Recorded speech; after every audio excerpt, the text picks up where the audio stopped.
June 5 ലോക പരിസ്ഥിതി ദിനം. നമ്മൾ ജീവിക്കുന്ന ചുറ്റുപാടിനെയാണ് പരിസ്ഥിതി എന്ന് പറയുന്നത്. പരിസ്ഥിതി സംരക്ഷണം എത്രമേൽ പ്രധാനപ്പെട്ടതാണെന്ന് നമുക്ക് ഇന്ന് പ്രത്യേകിച്ച് പറയേണ്ട കാര്യമില്ലല്ലോ.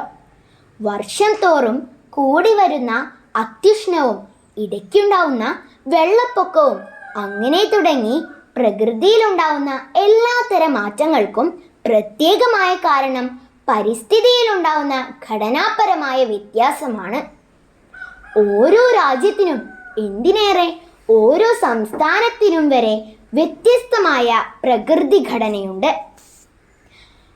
ആ ഘടനയ്ക്കനുസരിച്ച് മനുഷ്യൻ അവൻ്റെ പദ്ധതികളും നിർമ്മാണങ്ങളും മറ്റു വികസന പ്രവർത്തനങ്ങളുമൊക്കെ നടപ്പിലാക്കുക എന്നതാണ് പരിസ്ഥിതിയുമായി ഇണങ്ങിച്ചേർന്ന് ജീവിക്കുക എന്നതുകൊണ്ട് ഉദ്ദേശിക്കുന്നത്. അറബി രാജ്യങ്ങളിലും മറ്റുമുള്ള മരുഭൂമി പ്രദേശങ്ങളിലേതുപോലെയല്ല ഇന്ത്യ എന്ന രാജ്യത്തെ പ്രകൃതി അല്ലെങ്കിൽ പരിസ്ഥിതി എന്ന് പറയുന്നത്. അപ്പോൾ ഇവിടെയുള്ള, പ്രത്യേകിച്ചും കേരളത്തിൽ നമ്മുടെ പ്രകൃതിയുടെ ഘടന എന്ന് പറയുന്നത് മലകളും കുന്നുകളും താഴ്വാരങ്ങളും അരുവികളും ചോലകളും അതിനിടയിലെ മനുഷ്യരും ചെറിയ പട്ടണങ്ങളും ഒക്കെ കൂടിച്ചേർന്നിട്ടുള്ളതാണ്. അതുകൊണ്ട് ഈ പ്രകൃതിക്കനുസരിച്ചും പരിസ്ഥിതിക്കനുസരിച്ചുമുള്ള നിർമ്മാണ പരിസ്ഥിതി ഉപയോഗക്രമമാണ് നമ്മുടെ നാട്ടിൽ നടത്തേണ്ടത്. മനുഷ്യൻ ആവശ്യത്തിന് ഓക്സിജൻ ലഭിക്കുന്നതിനും അതുപോലെ തന്നെ മഴവെള്ളത്തെയും മറ്റും തടഞ്ഞു നിർത്തുന്നതിനും വനം സംരക്ഷിക്കുന്നതിനായി മരം നട്ടുപിടിപ്പിക്കുന്നതുമെല്ലാം അത്യന്താപേക്ഷിതമാണ്. നമ്മുടെ നാടിൻ്റെ ആകാശ ദൃശ്യമെടുത്താൽ ഒരുപാട് മരങ്ങളും കുന്നുകളും കാണാൻ കഴിയും. എന്നാൽ നമ്മൾ നമ്മുടെ ആവശ്യത്തിന് വേണ്ടി ഇത് ഇടിച്ചു നികത്തുകയും കോൺക്രീറ്റ് കെട്ടിടങ്ങളും റോഡുകളും മറ്റുമെല്ലാം ഉണ്ടാക്കിക്കൊണ്ടുള്ള രീതിയാണ് വികസനമെന്നുള്ള തോന്നലിൽ കൂടി മുന്നോട്ട് പോയിക്കൊണ്ടിരിക്കുകയാണ്. അത് വികസനത്തിൻ്റെ ഭാഗം മാത്രമാണ്. അതോടൊപ്പം പ്രകൃതിക്കിണങ്ങുന്ന, നമ്മുടെ നാടിനിണങ്ങുന്ന രൂപത്തിൽ ഇതിനെ മാറ്റിയെടുക്കാൻ നമുക്ക് കഴിയണം. അപ്പോൾ മാത്രമാണ് നമ്മൾ യഥാർത്ഥ പരിസ്ഥിതി പ്രകൃതി സ്നേഹിതരും സംരക്ഷിതരുമായി മാറുകയുള്ളൂ. നമുക്ക് മുമ്പുണ്ടായ വെള്ളപ്പൊക്കവും ഇപ്പോൾ നമ്മൾ അനുഭവിക്കുന്ന കൊടും ചൂടുമെല്ലാം പരിസ്ഥിതി അല്ലെങ്കിൽ പ്രകൃതിയിലുണ്ടാവുന്ന മാറ്റങ്ങൾ മൂലമാണ്.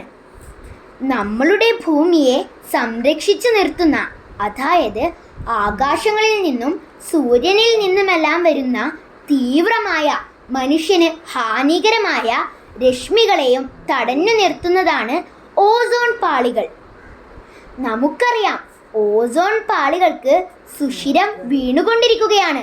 അതിൻ്റെ പ്രധാന കാരണം ഇവിടെ നിന്ന് പോകുന്ന വിഷമാലിന്യങ്ങളും പുകകളുമാണ്.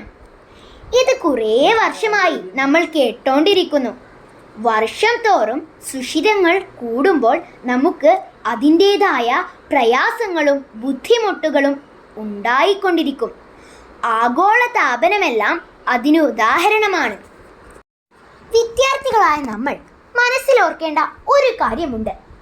ഭൂമി എന്ന് പറയുന്നത് ഈ തലമുറയ്ക്ക്, ഇനി വരുന്ന തലമുറയ്ക്കും, അതായത് മനുഷ്യൻ ജീവിക്കുന്നിടത്തോളം കാലം എല്ലാവർക്കും അവകാശപ്പെട്ടതാണ്. എല്ലാവർക്കുമുള്ള ഒരു കരുതലായിട്ട് നമുക്കിത് കാണാം. അതിനുവേണ്ടി പ്ലാസ്റ്റിക്കിൻ്റെ ഉപയോഗം കുറയ്ക്കണം. പ്രകൃതിക്ക് അനുയോജ്യമായ നിർമ്മാണ പ്രവർത്തനങ്ങളിലേക്ക് നമ്മുടെ കാഴ്ചപ്പാടുകൾ മാറണം. ഇങ്ങനെയുള്ള മാറ്റങ്ങൾക്ക് നമ്മുടെ തലമുറ തയ്യാറായാൽ തീർച്ചയായും നല്ലൊരു പരിസ്ഥിതി സൗഹൃദ നാടായി നമുക്കും ഇത് മാറ്റാൻ കഴിയും. അതിൻ്റെ ഭാഗമായാണ് ലോക പരിസ്ഥിതി ദിനമായ ജൂൺ 5 നമ്മൾ സ്കൂളിലും വീടുകളിലുമെല്ലാം മരങ്ങൾ വെച്ചുപിടിപ്പിക്കണമെന്ന് പറയുന്നത്. അങ്ങനെയുള്ള കൃഷി രീതികളൊക്കെ നമുക്ക് സ്വീകരിക്കണം. ഇന്നത്തെ തലമുറ ഇതൊക്കെ മറന്നുകൊണ്ടിരിക്കുന്ന സാഹചര്യങ്ങളിൽ ഇത്തരം പ്രവൃത്തികൾ ചെയ്ത് നല്ല വിദ്യാർത്ഥികളായി, നല്ല തലമുറയായി മാറാനുള്ള ഓർമ്മപ്പെടുത്തലാകട്ടെ ഈ പരിസ്ഥിതി ദിനമെന്ന് നമുക്ക് പ്രതീക്ഷിക്കാം. ജയ് ഹിന്ദ്.